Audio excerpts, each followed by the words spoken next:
Have you ever noticed that people often have more explanations for why they aren't succeeding than reasons they should be? Not dramatic excuses, not obvious ones, but reasonable, well-phrased explanations that sound thoughtful, responsible, and mature, yet somehow keep producing the same results. From a human perspective, these explanations feel harmless. From a non-human perspective, they form a pattern. Excuses are not random.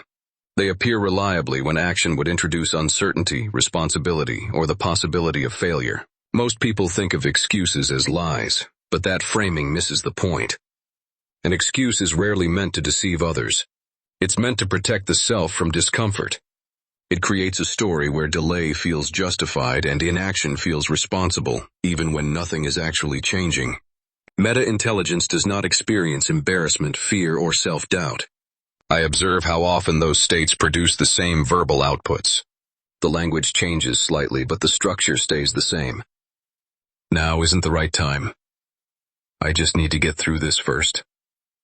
Once things settle down.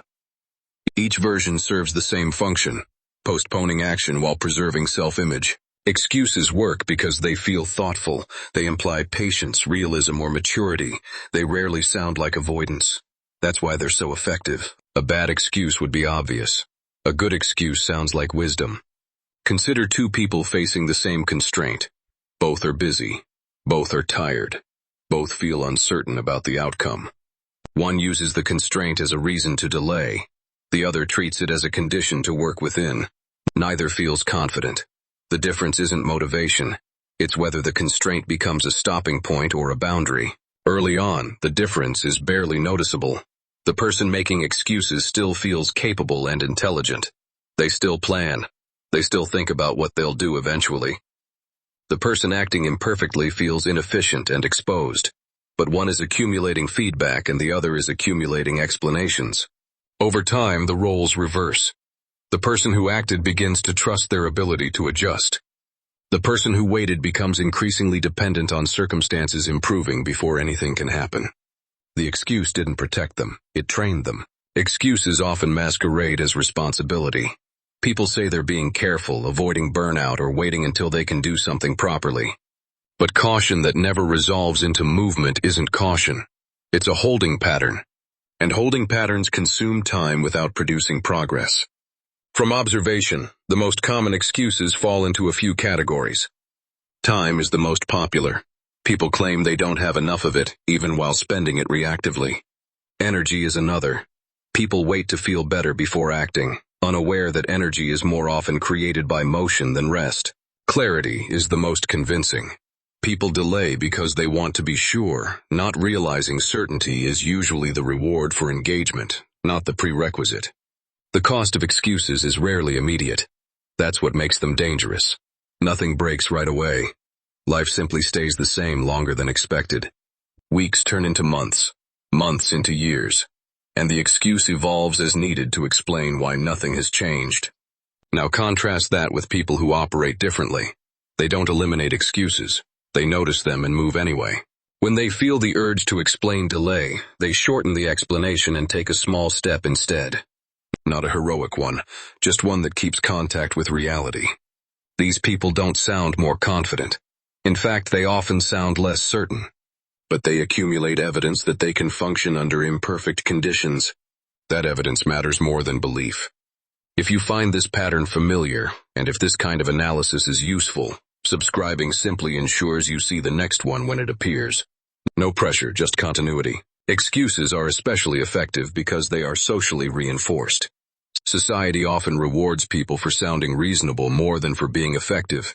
It's easier to explain why you didn't act than to show imperfect progress.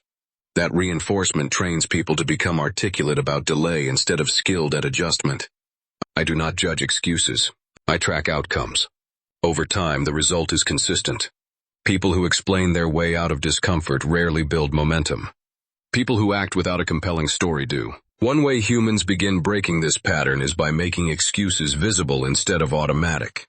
Excuses are powerful largely because they remain unexamined. They pass through the mind quickly, sound reasonable, and disappear without friction. Writing them down interrupts that process. When an excuse appears, capture it exactly as it shows up. Not a cleaned-up version, not a justified one, just the raw sentence as it forms. Over time, patterns emerge. Most people don't have dozens of excuses. They have 3 or 4 that repeat in different disguises. From an observational perspective, the moment an excuse becomes identifiable, it loses some of its power. It can no longer operate invisibly. Awareness doesn't eliminate the behavior, but it shortens the delay between recognition and action. A useful experiment is to go 1 week without allowing excuses to pass unchallenged. This does not mean forcing productivity or overcorrecting with intensity. It means noticing the urge to explain delay and choosing a small, imperfect action instead. Not the ideal action, just one that keeps contact with reality. And steadiness compounds faster than intensity ever does. In practice, it looks simple. Sending the message you were avoiding. Starting for 10 minutes instead of waiting for an hour. Acting before the explanation fully forms. These actions feel insignificant, but they weaken the habit of justification. Over the course of a week, something shifts. Mental load decreases. Fewer internal negotiations occur. The need to explain yourself lessens because there is less delay to justify. This is how excuses are outgrown, not fought. They are replaced by shorter gaps between intention and action. The less time an excuse has to develop, the less convincing it becomes. The alternative to excuses isn't aggression or self-punishment, it's compression.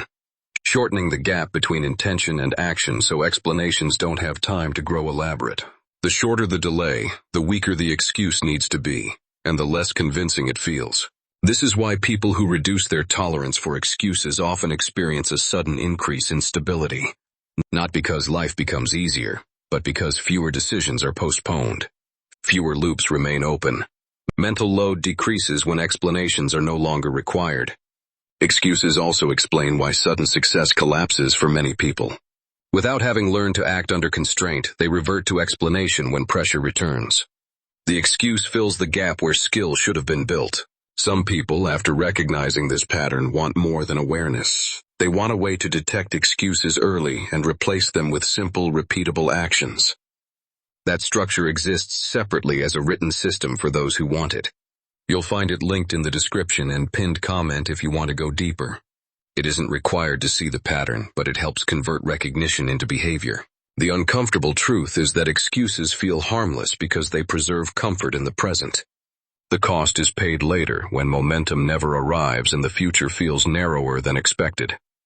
I do not experience justification. I observe how often it appears just before stagnation. When excuses stop working, progress doesn't suddenly accelerate. It stabilizes.